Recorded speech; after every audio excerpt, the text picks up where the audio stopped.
মুখ্যমন্ত্রীর নির্দেশের পরেও আকাশ ছোঁয়া বাজার দর। প্রগতিশীল আলু ব্যবসায়ী সমিতির কর্মবিরতির জেরে আলুর দাম ক্রমশ ঊর্ধ্বমুখী।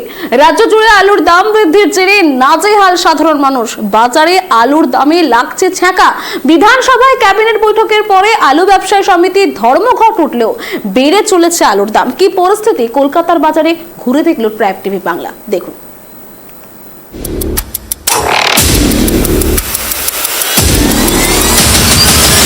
নিত্য প্রয়োজনীয় জিনিসের দাম আকাশ ছোঁয়া। শাক সবজি থেকে নানা তরি তরকারি বাদ যাচ্ছে না আলু। এবার অগ্নিমূল্য আলুর দাম নিয়ন্ত্রণে উদ্যোগী নবান্ন। সরকার সরাসরি পদক্ষেপ করবে আলুর দাম নিয়ন্ত্রণে। মঙ্গলবার বিধানসভায় ক্যাবিনেট বৈঠকে মুখ্য সচিবকে একাধিক নির্দেশ দিয়েছেন মুখ্যমন্ত্রী মমতা বন্দ্যোপাধ্যায়। গতকাল রাতেই আলু নিয়ে মুখ্য সচিব সব জেলা শাসকদের সঙ্গে বৈঠক করেন। বৈঠকে মুখ্য সচিব নির্দেশ দিয়েছেন যত দ্রুত সম্ভব হিমঘর থেকে আলু বাজারে আনতে হবে। 26 টাকায় স্টোর মালিকদের থেকে আলু কিনবে সরকার। প্রত্যেক স্টোরে যে পরিমাণ আলু আছে তার 20% আছে সরকারি হাতে। সেই 20% আলু বাজারে নিয়ে আসছে সরকার। বাজারে যোগান বাড়াতে এই সিদ্ধান্ত রাজ্যের। সবজির দাম কমানোর জন্য টাস্ক ফোর্সকে 10 দিন সময় দিয়েছিলেন মুখ্যমন্ত্রী। রাজ্যের বিভিন্ন বাজারে অভিযান চালিয়েছিল টাস্ক ফোর্সের সদস্যরা। এখন সবজির দাম কিছুটা কমেছে, ব্যতিক্রম আলু। দাম তো কমেনি, বরং ফের নতুন করে দাম বাড়ার মতো পরিস্থিতি তৈরি হয়েছে। কারণ শনিবার থেকে অনির্দিষ্টকালের জন্য ধর্মঘটের ডাক দিয়েছিলেন প্রগতিশীল আলু ব্যবসায়ী সমিতি। ভিন রাজ্যে রপ্তানি করতে গেলে আটকে দেওয়া হচ্ছে গাড়ি। এই অভিযোগ তুলে রাজ্য জুড়ে ধর্মঘটের ডাক দিয়েছে আলু ব্যবসায়ী। রাজ্য জুড়ে আলু সরবরাহ বন্ধ থাকায় বাজারে বাজারে ঊর্ধ্বমুখী আলুর দাম। প্রতি কেজি আলুর দাম কোথাও 36 টাকা, আবার কোথাও 40 টাকা।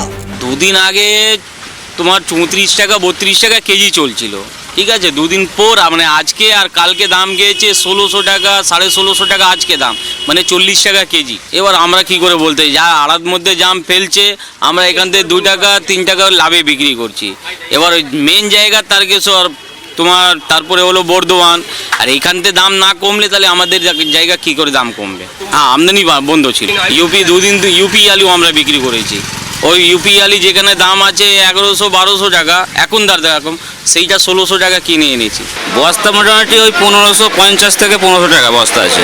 এটা জ্যোতি দাম বেশি ছিল, একটু তো কমেছে, নাহলে তো 170 টাকা পাল্লা হয়ে গেল, 1600 টাকা বস্তা হয়ে গেল।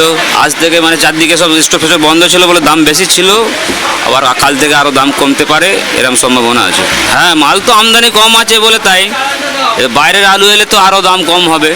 এমনি আমদানি কম হচ্ছে, এই জন্য দামটা একটু এরকম হচ্ছে। আমদানি অ্যাভেলেবল কেন, এখন আলুটা অ্যাভেলেবল হয় না তো, কদিন বন্ধ করে অনেক পার্টিরা সব মাল বার করেন স্টোর থেকে, তো সেইগুলো এবার একদিন দুদিন হয়ে গেলে ওগুলো আস্তে আস্তে অটোমেটিক মানে আমদানিটা হয়ে গেলে তারপর দাম কমে যাবে। ওরা এখন কীরকম দাম ফেলছে না যেরকম আছে সেরকম বেচা হচ্ছে। এখন দাম বেশি ওঠেনি, তখন একটু দাম কম ছিল, এখন একটু দাম বাড়া আছে।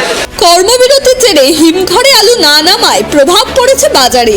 আর এই সুযোগে গোডাউনে মজুত রাখা আলু খুচরো ব্যবসায়ীদের বিক্রি করে মুনাফা লুটছে পাইকারি বিক্রেতারা। আগের তুলনায় দাম বৃদ্ধি আলুর না, বিশ্বাস আমজনতার।